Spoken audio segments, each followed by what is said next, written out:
just as they will use various excuses, let's say before the Ms. Claybrook's agency, to plump for very tight standards so as in order to promote the value of their firm. Well, now, before we go back to ICC, and I want to do that, Milton, what's your reaction to his pollution point? Because I know he's very keenly interested in it. Well, he and I would agree with his general position that there is a role for government in pollution.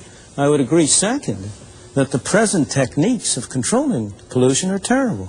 And they are terrible, and they are what they are for precisely the reasons he specifies, because they are an effective way in which you can use the excuse of pollution to serve some very different objectives. That's part of the way in which governments meow, if I may go back to my cat. We've discussed this at greater length in a book that we've written to go along with this program on Free to Choose. The program itself was too short for us to be able to get much in about pollution. Indeed, we really had to skip it because it's such a complicated and difficult subject. But there is a real role for government because that is a case in which you're protecting third parties. And every one of the valid cases, in my opinion, for government entering in has to do with third parties. There's a case for requiring brakes because that's to protect the person you might hit. That's wholly different. There's no case for requiring an airbag, in my opinion, but there is a case for requiring good brakes. Do you accept that distinction, by the way? No, because when you're injured because of a failure to use a passive restraint, I am, in a sense, going to help pick up part of your medical bills, part of your insurance rates, because they're spread across. Absolutely. And so only on Gilligan's Island, when you have 6 or 9 people not interacting such that all of society is affected, does your distinction have any validity? The same thing with alcohol. When you're sick from alcoholism, who pays for it? On the alcohol, the studies have only shown excessive amounts of alcohol to be injurious. Speaking of accident, what about cirrhosis of the liver, my dear? It's a very common disease. All of the reasons why we need long and expensive disease. Could we pause on, Milton's made a very interesting distinction here, that you can damage yourself, you've been saying, or it's up to you if you want to run the risk of damaging yourself. But can you make the distinction? Let me go back to her question, because she says, no, we mustn't do that, because a fellow who hurts himself is going to go to a government-subsidized hospital. Not just government, but it's more than that. It's all the parties' liability as well. Answer that issue with it.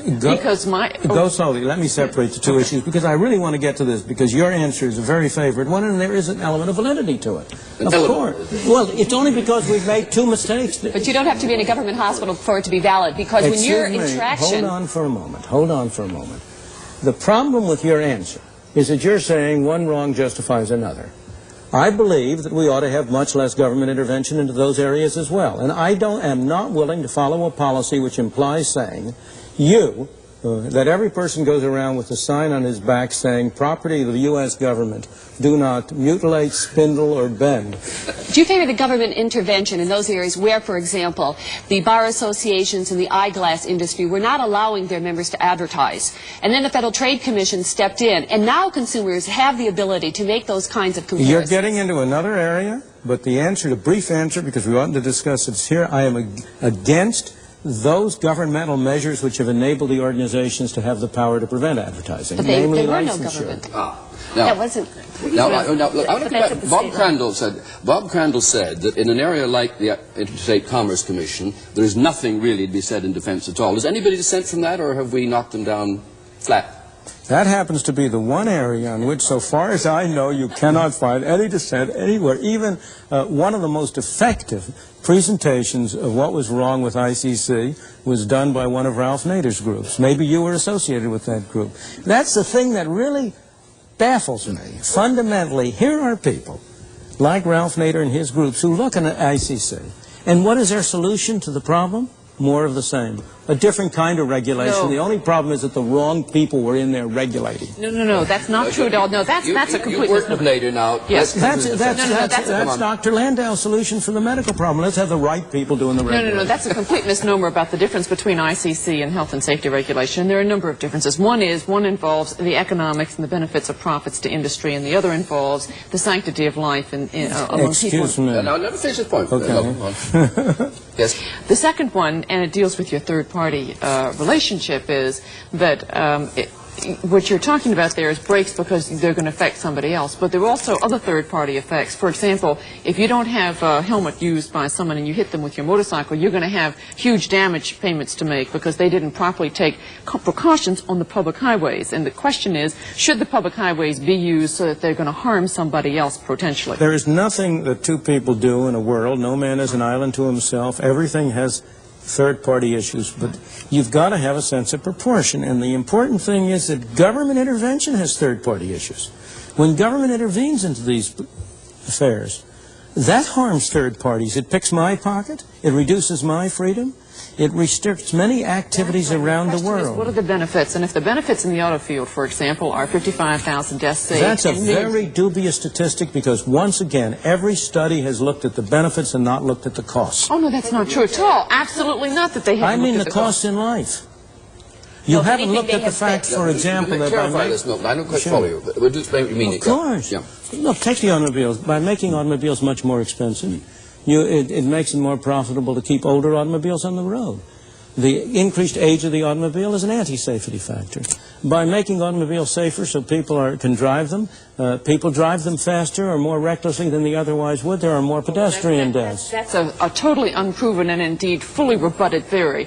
And in fact, all the savings in lives that well, no, there are numerous studies, including from Yale and Cooper from Yale and so on. But the key issue has been shown by the regulation that's been in the last 10 years. You've had a huge saving in life, a decrease in the vehicle deaths that have occurred, the rate of vehicle deaths occurred, and so on. Let me go back again for a moment. You see, the major effect on the saving of life has been from 55-mile-an-hour speed no, that's not limit, true. which is not, after all, in there. But that is as also a safety regulation. That's primarily as a fuel regulation. Yeah, that's right. It's a regulation. But your statement's not accurate. The savings in life have not been primarily, they've been very important from 55, but there have been 55,000 deaths saved by vehicle crash safety regulation. Excuse me. There have been 55,000 deaths that you have estimated to have been saved by. Not me, the Federal Accounting estimates, Office. excuse me, other estimates as well. The estimate by Professor Sam Peltzman of this university, a very, very serious study, estimated that there were no lives saved if you took into account all of the indirect effects. Now, maybe his study isn't exactly right. I don't think it is. I'm not going to try but maybe the other study isn't exactly right either. We've got to be even. Somewhere in between. You look at, Consumers have done well if it's even in between. No, I beg your pardon. If people voluntarily want to risk their lives, are you saying, again, you really would not be in favor of prohibiting hang gliding? We as the auto industry... That's far more dangerous. Should you prohibit 500 miles speedway? Let me answer that. We asked the auto industry if they would remove all the safety standards that have been in effect since 1968, and what would be the savings to the public if they did that. And the answer that they came back was, well, we couldn't remove those. They expect them now. The laminated windshields that don't crack their head open, and the collapsible steering assemblies, and the padded dashboards. Well, the public, that is now the societal norm. Regulation has changed the thinking of the public and the understanding of what's possible. And so, what you're suggesting is the government regulation is willy-nilly, and it produces things the public doesn't want. But excuse me for a moment. You can't take credit for everything that's happened in this area. Four-wheel brakes were introduced before there were safety regulations. Many of these developments would have occurred without this week. I hope you'll join us again for the next episode in a week's time.